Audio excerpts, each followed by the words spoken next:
गेले काही आठवडे झाले जेव्हापासून मी शपथ घेतली आहे या विषयावर मी वेळोवेळी व्यक्त झालेली आहे. आणि आज मी सकाळी गव्हर्नर साहेबांबरोबर निघाले होते. तोपर्यंत विमानामधून उतरेपर्यंत मला महाराष्ट्रामध्ये मुंबईमध्ये काय चाललंय हे मला नागपूरमध्ये माहीत नव्हतं. आपण मला जे एकदम माईक लावून प्रश्न विचारला तोपर्यंत मला अजून कल्पना नाही. अजूनही माझं कोणाशी मुंबई बोलणं झालेलं नाही. पण एखादी इंस्टाग्रामवरची गोष्ट बघून माझ्या लक्षात आलंय की मुंबईत काय चाललंय आणि त्याच्या निमित्ताने आपल्याला, कारण मी पंकजा गोपीनाथ मुंडे आहे म्हणून या विषयावर मी व्यक्त होणं आपली अपेक्षा आहे. त्याप्रमाणे मी व्यक्त होत आहे. मी जे व्यक्त होत आहे त्याचा आपण सर्वांनी सन्मान ठेवावा. मी जे बोलणार आहे त्याच्यानंतर कुठल्याही प्रश्नोत्तरासाठी जागा राहणार नाही.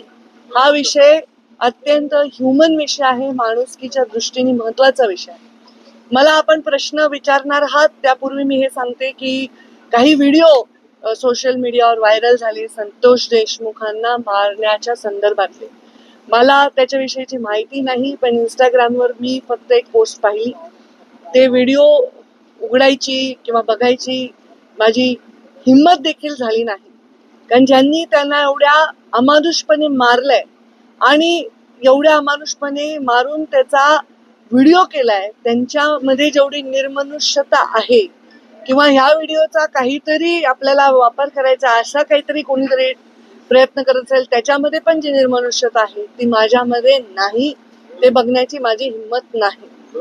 संतोष देशमुखांच्या हत्येनंतर मी पहिल्यांदा मुख्यमंत्री महोदयांना पत्र दिलं होतं आणि 12 डिसेंबरला मी याच्यावर संपूर्ण भाषण माझं आपण पहा ऑनलाईन आहे, मी व्यक्त झालेली आहे. आता यामध्ये कोण आहे काय नाही, कोण इन्व्हॉल्व आहे, कोणाचा हात आहे हे केवळ आणि केवळ तपास यंत्रणेलाच माहिती आहे.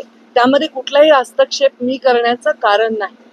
एवढं मात्र नक्की सांगते की ज्या मुलांनी ही हत्या केलेली आहे त्या मुलांच्या मुळे समस्त राज्यातील समाज ज्यांचा काहीही दोष नाही तो सुद्धा मान खाली घालून गंभीरपणे वावरत आहे. खरं तर त्या समाजाची जी मुलं आणि ज्याची हत्या झाली त्याची एवढी निर्घृण हत्या झाली त्यामुळे तो समाज एका आक्रोशात वावरत आहे. खरं तर समाज आणि जात याच्यावर बोलायची गरज नाही, पण आता परिस्थिती अशी आहे प्रत्येक गोष्ट जातीवर जाते. गुन्हेगाराला कुठलीही जात नसते, अमानुषपणे कोणाला निर्दयीपणे संपवणाऱ्याला कुठलीही जात नसते आणि त्याच्यावर एक निर्णय घेणाऱ्या राज्यकर्त्याला सुद्धा जात नसली पाहिजे. जेव्हा या खुर्चीवर आम्ही बसलो, मी बसले तेव्हा मी एक शपथ घेतलेली आहे, आमदारकीची शपथ घेतलेली आहे. कुठलाही ममत्व भाव न बाळगता, कोणाविषयी कसलाही आकस किंवा द्वेष न बाळगता काम करायला पाहिजे यावर मी ठाम आहे. संतोष देशमुखांच्या झालेल्या निर्घृण हत्येवर निषेध व्यक्त करताना मी मनापासून क्षमा मागते त्याच्या आईची.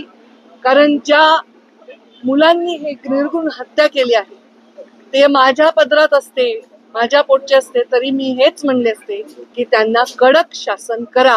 याच्या पलीकडे कोणताही राजकीय नेता, एखादं व्यक्तिमत्व कोणीही भाष्य करू शकणार नाही. आज अजून एक तुमचा एकदम उतावळेपणा येतोय की मी काय गंभीर बोलते याच्याकडे दुर्लक्ष करून. तर धनंजय मुंडेंचा राजीनामा झालाय, मी त्याचंही स्वागत करते. हा राजीनामा फार आधी व्हायला पाहिजे होता. हा राजीनामापेक्षा शपथच नाही व्हायला पाहिजे होती. तर या सगळ्या गोष्टींना, पुढच्या भोगांना कदाचित सामोरं जावं लागलं नसतं. घेणाऱ्यांनी सुद्धा आधी घ्यायला पाहिजे होता, धनंजयनी सुद्धा आधी राहायला पाहिजे होता. या सगळ्या वेदनांपासून कदाचित गरिमामय त्याला एक मार्ग मिळाला असता. त्यांनी सांगितलं असेल, मला माहित नाही त्यांचं स्टेटमेंट काय आहे. मी त्याच्यापेक्षा लहान बहीण आहे आणि बहीण असली तरी आम्ही वेगळ्या वेगळ्या पक्षात काम केलं होतं. पण कोणत्याही आईला, बहिणीला, परिवाराला वाटत नाही आपल्या परिवाराच्या सदस्याला या दुःखातून जावं लागेल. पण जेव्हा आपण खुर्चीवर बसून विचार करत असतो तेव्हा आपण राज्याच्या प्रत्येकाचा सारखा विचार केला पाहिजे. त्या पोराच्या परिवाराच्या, त्याच्या जीवाच्या वेदनांपुढे हे काहीही मोठा निर्णय नाही. त्यांनी तो घेतलाय, ते योग्यच केलेला आहे. मला वाटतं देर आहे दुरुस्त आहे.